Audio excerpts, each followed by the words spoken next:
नाजरीन, freedom voice Urdu में आपका इस्तकबाल है।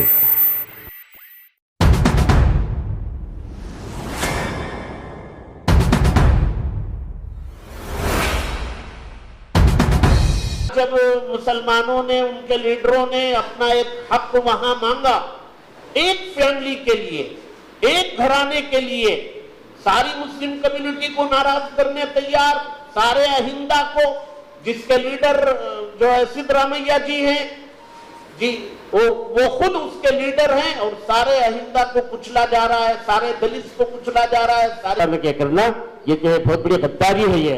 इसलिए कांग्रेस वालों से गुजारिश है, अपना अंजाम देख लें।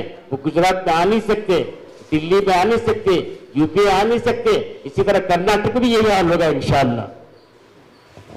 दावनगिरे में शिवशंकरप्पा जी का इंतकाल हुआ तो उनके पोते को देंगे, ये कांग्रेस का स्टैंड सही नहीं। मेटी जी का इंतकाल हुआ, बेटे को दिया, ठीक है।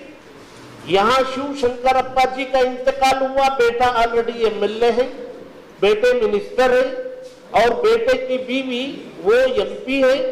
फिर आप तो शिवशंकरप्पा जी के पोते को देना चाहते हैं। ये बागलकोट और दावनगिरा साउथ इक्वल नहीं है, ये बिल्कुल अलग है।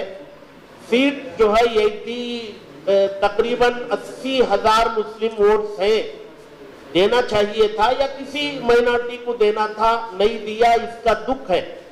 उसके बावजूद दावनगिरे में वोटिंग हुई।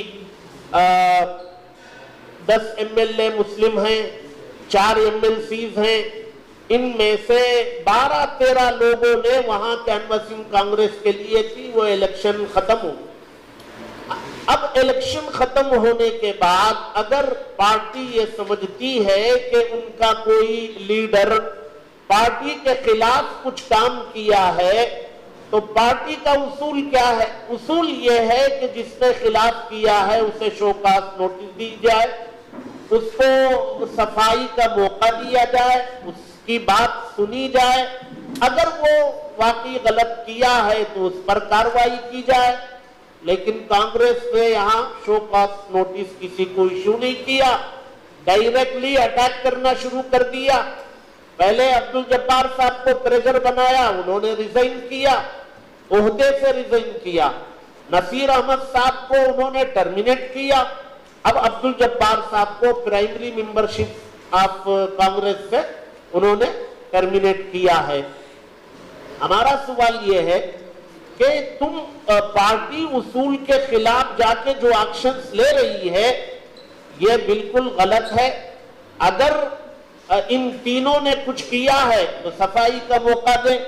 इससे पहले शिवशंकरप्पा जी शिवमोगा में जाकर के येडियुरप्पा जी के बेटे के लिए, विजयेंद्रा के लिए प्रेस में कैमरे के सामने उन्होंने वोट मांगा विजयेंद्रा के लिए। पार्टी ने कोई एक्शन नहीं लिया, उन पर कोई कार्रवाई नहीं की। और यहाँ जो है अभी कुछ एविडेंस सामने आया नहीं, शक की बुनियाद पर, डाउट की बुनियाद पर एक्शन लेना शुरू कर दिया है कांग्रेस पार्टी ने। ये बिल्कुल गलत है। पूरी कम्युनिटी, मुस्लिम कम्युनिटी और इसके अलावा सारे अहिंदा, जिसमें दलित हैं, क्रिश्चियन हैं, सेकुलर माइंडेड यहाँ के रहने वाले हैं, वो सब इससे नाराज हैं कि ये पार्टी गलत कर रही है। और पार्टी ये समझती है हाईकमान का फैसला, हाईकमान का फैसला। हाईकमान से भी एक बड़ा हाईकमान है वो जनता।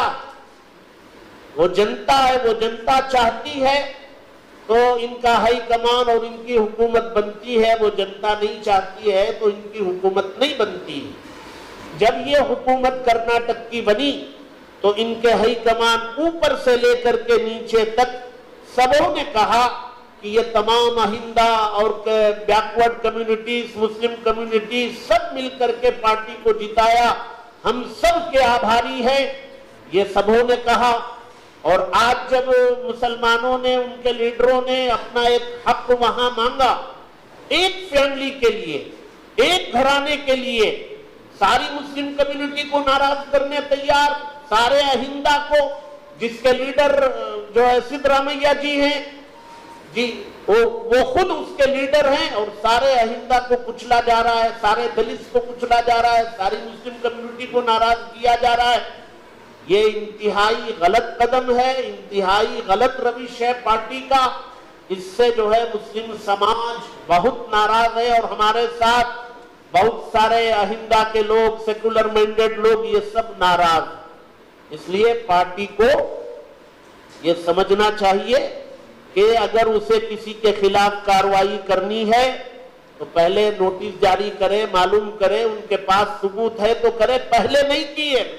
अगर शिव शंकरप्पा जी के लिए शिवमोगा में कार्रवाई की होती तो आज भी वो करती। ऑनलाइन मीडिया पर जो है पार्टी के खिलाफ काम करने वालों के लिए कोई एक्शन नहीं है और हमारे खिलाफ एक्शन बगैर नोटिस के किया जा रहा है, ये गलत है। अब हाईकमान से ऊपर जनता की अदालत है, जनता है, सारी चीजों को वॉच कर रही है। जैसे आपने कहा कि सबों ने मिलकर के आपको हुकूमत में बिठाया, मुस्लिम कम्युनिटी भी 85% आपको वोट दिया है, तो जिस कम्युनिटी ने आपको 85% वोट दिया है वो आइंदा के बारे में नहीं सोचेगी। क्या आप एक्शन ले रहे हैं ये सोच करके ये कम्युनिटी, ये लीडर्स लावारिस है? ऐसा नहीं है। ये कांग्रेस पार्टी में मुस्लिम लीडर्स जो हैं उनके ऊपर भी हैं, उनके ऊपर उनको पूछने वाले भी हैं, पार्टी को पूछने वाले भी हैं। लिहाजा पार्टी इस सिलसिले में अपने आप को आजाद ना समझे, सोच समझ करके कार्रवाई करे। एक बाई इलेक्शन के लिए, एक फैमिली के लिए सबको नाराज करने पर तुली हुई है, तो ये कहीं ना कहीं अकलमंदी के खिलाफ नजर आता है।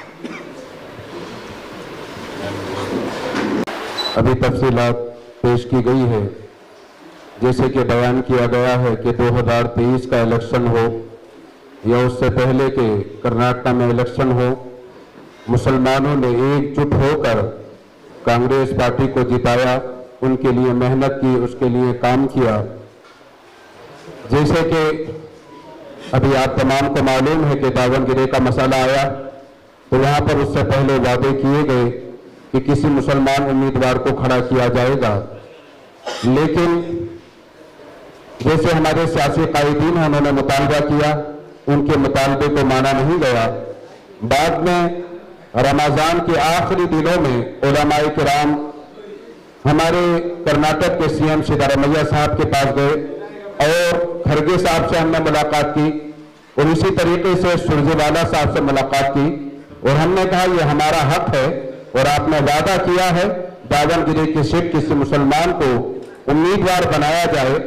सुरजेवाला साहब ने ऐसा वादा किया था हम लोगों के साथ, ऐसा लगता था कि शायद किसी मुसलमान उम्मीदवार को टिकट दिया जाएगा, मगर वहां पर टिकट ना दिया गया। और उसके बाद अब्दुल जब्बार साहब जो वहां पर पैदा हुए, 40-45 साल उन्होंने कांग्रेस पार्टी के लिए वहां पर काम किया। ये उनका नहीं बल्कि पूरी उम्मत का, पूरी कौम का एक हक था जो कांग्रेस से मांगा गया था। ऐसा लगता है कि मुसलमान से वोट तो लिया जाता है, लेकिन मुसलमान जब अपना हक मांगता है तो फिर मुसलमानों को मुजरिम बना दिया जाता है। अपना हक मांगना कोई जुर्म नहीं है, हमने कोई बड़ा काम नहीं किया, अपना हक मांगा था। हम गए थे सिद्धारमैया साहब के पास, खरगे साहब के पास, सुरजेवाला साहब के पास, और उसके बाद जब हक न दिया गया, नाराजगी दिखाई, तो कांग्रेस पार्टी ने यानी दूध में से मक्खी की तरह अब्दुल जब्बार साहब को निकाला गया। नसीर अहमद साहब जो पॉलिटिकल यानी सेक्रेटरी थे हमारे सिद्धारमैया साहब के साथ में, उन्होंने कौन सा जुर्म किया हमें समझ में नहीं आता। बागलकोट में उनसे खिदमत नहीं जाती है, बागलकोट में उनको भेजा जाता है, वो 9 दिन वहां पर दिन रात मेहनत करके पार्टी को जिताने की कोशिश करते हैं, मगर जैसे इलेक्शन होता है तो नसीर अहमद साहब को भी एकदम निकाल दिया जाता है। ये जो पॉलिसी कांग्रेस की है ये हमें यानी बिल्कुल समझ में नहीं आती। मुसलमान है जो एकजुट होकर पूरा वोट कांग्रेस पार्टी को देता है, और जब जब कांग्रेस पार्टी ने मुसलमानों को नाराज किया है, कांग्रेस कमजोर होती नजर आई है। आज भी वक्त है इस तरह से यानी मुसलमानों की नाराजगी लेना कांग्रेस पार्टी के लिए बेहतर नहीं है। जो मुसलमानों का हक है वो मुसलमानों को दिया जाए, और जिस तरह से यानी कोई पूछगछ नहीं है, एकदम कोई मशवरा नहीं है। जैसे इलेक्शन के वक्त मुसलमानों के साथ मशवरा किया जाता है, बातचीत की जाती है, और जब यानी मामला हक लेने का आता है तो उस मौके पर कोई मशवरा नहीं, बल्कि एकदम उनकी बात कोई नहीं सुनी जाती है। बड़े बड़े यानी ओहदेदारों को उनके ओहदे से निकाल दिया जाता है। मैं कहूंगा बहुत सारी पार्टियां, सेकुलर पार्टियां कर्नाटक के यानी किनारे पर खड़ी हुई हैं, जो कर्नाटक में आने की कोशिश कर रही हैं। अगर इसी तरह की चीजें रही, वो पार्टियां अगर कर्नाटक में दाखिल हो गई तो यानी कांग्रेस पार्टी कमजोर हो जाएगी और यानी बहुत सारे मामला हमारे स्टेट में आएंगे। तो अभी भी मैं गुजारिश करूंगा सिद्धरामैया साहब से, डीके शिव कुमार साहब से, परमेश्वर साहब से, जो यानी तमाम आपकी बागडोर कर्नाटक की आप लोगों के हाथों में है। जिन मुसलमानों को आपने नाराज किया है यानी कायदीन को उनको राजी करें। क्यों नहीं गए अब्दुल जब्बार साहब के घर में आप हजरात? उनको राजी करना था, उनसे बात करनी थी, पूछताछ करनी थी। एकदम यानी इस तरह से निकाल देना यानी ये तरीका बेहतर नहीं है। मैं फिर यानी कांग्रेस के आला जो सियासी कायदीन हैं, मैं उनसे गुजारिश करूंगा कि आप यानी जब्बार साहब को भी राजी करें, नसीर अहमद साहब को राजी करें। इन्होंने पूरा वक्त कांग्रेस पार्टी के लिए दिया है और यानी उस पार्टी को यानी वक्त को जाये करने की कोशिश न की जाए। मुसलमानों का जो हक है वो मुसलमानों को दिया जाए। मैं बस इसी पर अपनी बात कर। थैंक यू खादी साहब। रहीम, कांग्रेस पार्टी को चाहिए कि वो गुजरात का हाल देख लें, यूपी का हाल देख लें, दिल्ली का हाल देख लें। यहां सब पहले क्या था इनका, कैसे थे ये लोग, जब वहां पर हाल होगा, अगर खुदा न खास्ता ये लोग इस तरह काम करेंगे तो आइंदा कर्नाटक में कांग्रेस का कफ भी नहीं रहेगा। इसके लिए मैं गुजारिश करता हूं कांग्रेस वालों से कि वो फौरन जो है तवज्जो दें और हकदार का हक जिसका हक है उसका हक पहुंचाएं। नाहक हम नहीं कह रहे, उसका हक पहुंचाएं। अब्दुल जब्बार साहब हैं, नसीर साहब हैं, ये मुस्तकिल काम कर रहे हैं, फिर इनको उठाकर ऐसा न क्या करना, ये जो है बहुत बड़ी गद्दारी है ये। इसलिए कांग्रेस वालों से गुजारिश है अपना अंजाम देख लें। वो गुजरात में आ नहीं सकते, दिल्ली में आ नहीं सकते, यूपी आ नहीं सकते, इसी तरह कर्नाटक भी यही हाल होगा इंशाअल्लाह।